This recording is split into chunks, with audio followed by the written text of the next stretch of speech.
Hey guys, welcome to what's new in Udemy's business model as of quarter 3 23 based on the investor update. And let's start with financials as always. So pretty good results. Revenues increased by 17%. Excellent. And cost of revenue calling out broadly in line, but just calling it out because there's interesting updates towards the end of this in the outlook, how they want to reduce this as a percentage of revenue. Then operating expenses, they brought it down. So that brought the operating margin, even though negative, brought it down or improved it, let's say. And the most remarkable thing around the revenue is it is from enterprise customers, and that segment is called Udemy Business, and the other segment is called Udemy Marketplace. That's the normal consumers, so basically non-companies, individuals. And all up, 17% up based on that. And lots of numbers here. Basically, maybe the one call out, disregard these numbers, is still, that looks pretty big, basically 11%, but basically still above 100% net dollar retention rates. Customers up by 14%, and at aggregate level, annual recurring revenue or ARR up by 26%. Good result, certainly. And monthly average buyers up by 7% in the consumer segment. So basically this is Udemy Business, this is Udemy Marketplace. I'll call it out one more time later. So, and they're basically saying, well, they've seen an easing on the retention rates and tying into that, the economics. So they got 15,000 enterprise customers, so Udemy Business customers. They've added 432. So these are businesses, right? As you see, the number of customers spending more than 100,000 ARR, annual recurring revenue, is up by 37%. And they're talking about, they had 3 deals with $1 million plus deals. And 26%, as we've seen just before, on the slide before. And they're saying basically they're seeing pickup of velocity and win rates increased, and higher average enterprise contract values. So basically they're saying, and this had probably to do with the confluence of interest rates rising let's say first inflation, then interest rates, and in partly stoked by fears around the Ukraine war, but mostly due to economic factors from the COVID recovery. So some companies have saved on L&D, so learning and development, and that hit their pockets, Udemy's pockets, and now they're saying they see an easing of that.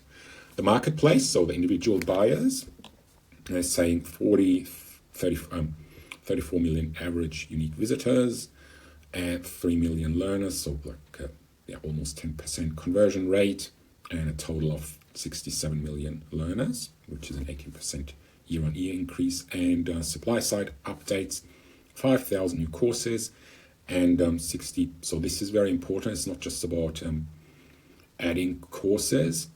It is also about having refreshing the top courses, and 60% of the top courses, whatever that definition is, were updated in the past quarter. And what extent those updates are about, that's also not clear. Have they added just one new slide or a couple of new questions? That's not, the definitions are not here.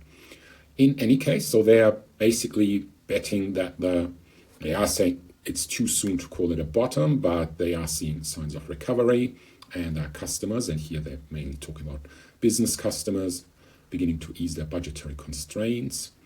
So, and this is certainly different in different parts of the world. So they're predicting that the market trends will be positive. What else should they say? And driven by an accelerated pace of innovation, which requires skills and emergence of Gen AI, and that's hybrid work. They think these are larger trends that will fuel their business. In addition, they had a kind of, this is from their conference call. Basically, they're saying World Economic Forum and some other researchers have found there'll be a major reskilling push in the next few years. Old skills, I mean, none of this is really new. All of this we've kind of heard for the last 10, 20 years, if not more. But yeah, so they think that it's going to be an ongoing trend, and I think nobody would really disagree with that one. How much they will be able to capitalize on it, that's a very different question. It also depends on competition and competitive landscape, etc. So, but those trends are there. I think nobody would disagree. And yeah, they're betting big on AI related content, and they say that basically because they got the platform business model and the marketplace character, that they are able to respond to such trends on new content areas and new areas of demand much quicker than others. Well, that may be true, but others like Coursera, etc., are also a marketplace, so true to some extent. Here, maybe we'll just skip this one. Basically, for example, showing the top skills. If you don't know Udemy too well, they're definitely the biggest areas are technical skills, technology skills. But like, don't be fooled by this. This is not their overall top 10. This is just the top 10 technology skills. There's other things like languages and also like hobbies, photography and marketing. I think marketing and some other business skills are also very popular. But definitely programming related skills are by far the biggest customer segment. Now here, just a few call outs. TAM, total addressable market. Well, 400. Well, the overall learning and education market is seen as, I think, I don't remember, $9 or $10 trillion. But obviously they're very modest with a $500 billion TAM. And more interestingly, I think Udemy Business, currently 60% of revenue and expected to be 75% in the long run. And what I found a bit more interesting is this. So Q3, 67 million learners and 58 million learning hours in that quarter. So that is less than 1 hour per learner in an entire quarter. So if you look at per month, so people have learned 20 minutes per month. Yeah, if you watch one of our videos, you learn more in those 20 minutes. And you get a lot more for free, but let's put that aside. Even more sadly, I have to say, yeah, that's like 4 hours per learner per year. I really hope people are learning more than that. And this is also not surprising. Revenue 60%, but the traffic share of the US, ex-US is 80%. So basically a larger proportion or average revenue per user for the US is probably most likely the highest globally. Keep that in mind when we talk about it in a second. Hit the like button if you like this video. We'll just continue on. Let me just show you for a second what is Udemy Business. I think you know it anyway, but literally for smaller teams, 5 to 20 people, they got this plan, the team plan, $30 per month per user. So then you have access to 10, it's not all courses, you have access to 10,000 top courses. Yeah, cert prep. These are cert prep, these are not cert in itself. Often, most of the time, the certs are to be taken by different platforms. Anyway, so I think most of you know how the cert system works. Like if you want an IT certification, you can hold those certs in certain places or online places, or in offline classroom-based cert training centers or exam centers. Enterprise plan is then really, I think, we'll see a few figures. Typically, the bigger the enterprise, the more profitable it is, and the more revenue generating it is. So they are, and we know that from SaaS businesses who share more data. We just know that the biggest hitters generate by far the biggest profits as well as the biggest revenues, to be honest. Yeah, so, and I think we'll see that in a second. We've seen it actually, no, we've seen it in the beginning with the 30% revenue increase across Udemy businesses and 1% across the marketplace. So yeah, that's Udemy Business. In numbers, in Udemy Business, so this is the open marketplace. There are 120,000 courses in English and 90,000 other languages, so over 200,000 courses all up. And here in Udemy Business, that's these numbers. So you do see there's a, yeah, they're presenting the selection as if they selected, but the course owner also has a say. They do not have to enroll their courses in Udemy Business. So it's not just Udemy making those selections, just as a friendly hint. This is a different number. This is the number of enterprises. And as we've spoken about it, some of them have maybe a couple of hundred users and others have thousands. Now, next one, Gen AI, big bets on Gen AI. A lot of their product roadmap is centered around Gen AI. They have 3 different personas, different types of platform participants, I would have said. And they've got skills advisors, so that could be the learning and development department. That is the admin of the Udemy business account of the respective business. There's learning design assistants, or learning, the Gen AI is the learning design assistant. So that helps instructors to get more, and we'll see in a moment what that entails. So it helps the instructors, and this helps the learner. So let's just look at a few more details, each of these. So for the advisor, there is a kind of a mapping system, as well as for the learner. So basically it can address each customer's precise skill demands. Well, that I think would also require that they have a very good profile of what that person really knows already and what they don't know and what the role requires.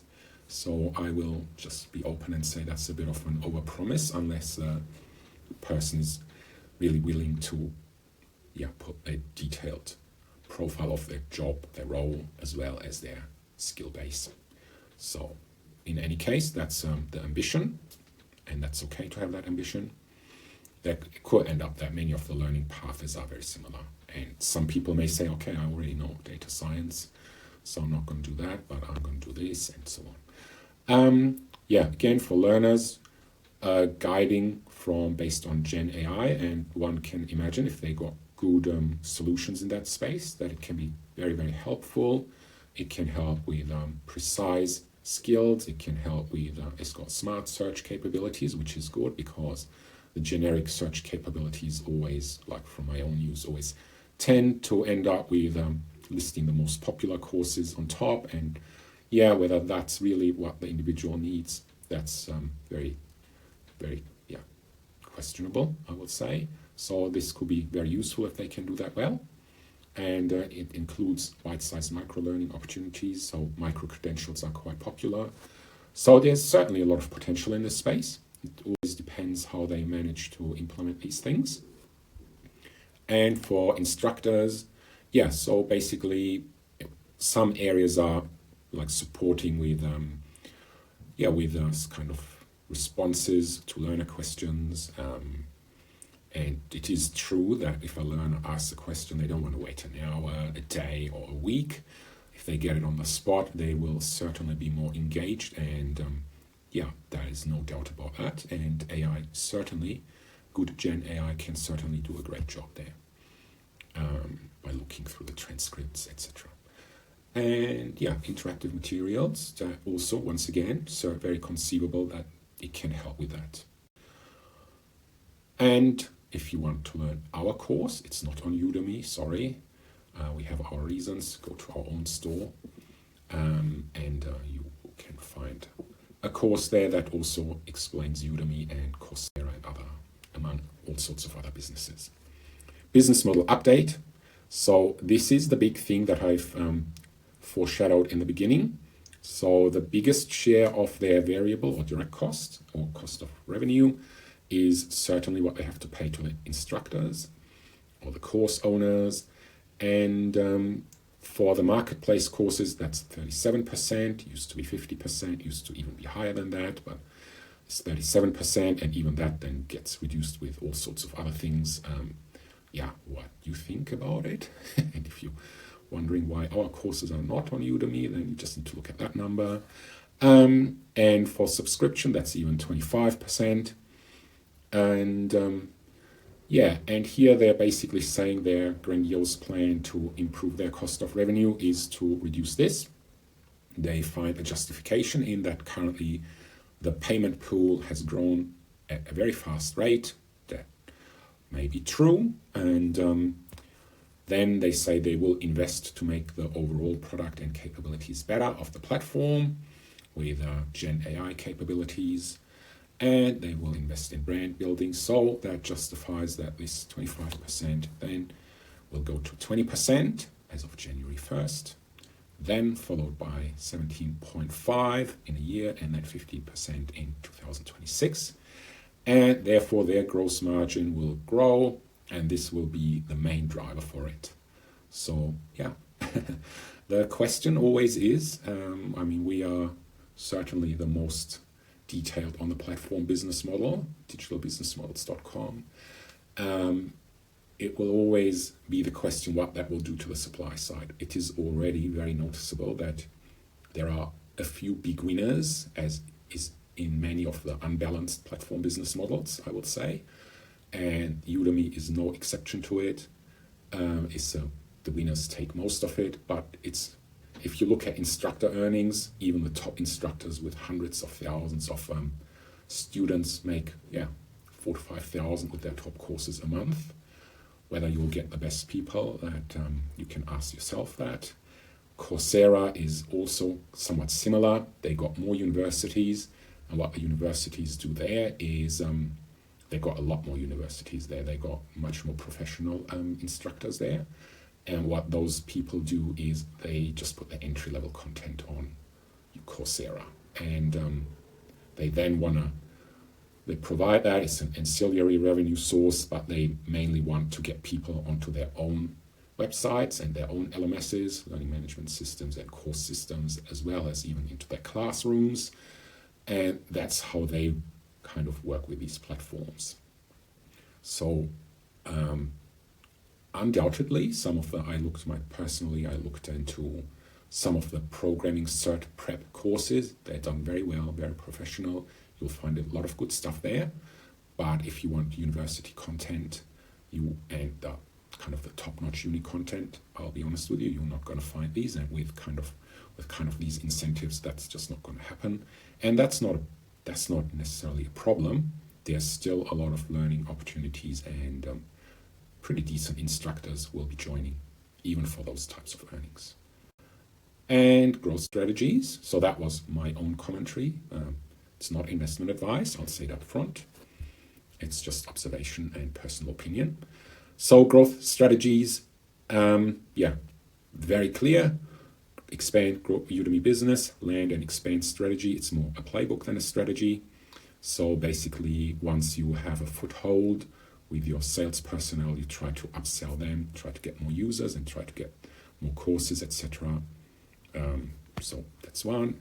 International expansion, certainly there's lots of room to grow, but the profitability of international students will be lower because, one of their playbook elements is to sell in local currency, and that's definitely going to be, courses are lower priced in non-US countries often. And if you look at the big learning countries like, let's say, India, their course prices are just much lower. Leverage strategic partnerships, I'll skip that one, but as one example, you can book Udemy courses through the AWS marketplace, which means that Udemy pays an affiliate revenue share to AWS, and they got a few of those partnerships. Certainly a channel. Look, you can read through these. I think all of these are very straightforward things. Enhance learner experience and get more active users, and hopefully drive the learning hours up. Further innovative products, including Gen AI and so on. So that's pretty much it. Pretty decent update. I really like their how they present it, and you need to think yourself about all of what that means. Certainly the share price had a really big boost after the update because they improved their guidance, their forecast. And despite all of that, please check our T's and C's. We are never giving you investment advice. All of what we are giving you is educational nature. And you got close to 20 minutes free education. I hope you enjoyed it. Please like us, subscribe, and thanks very much.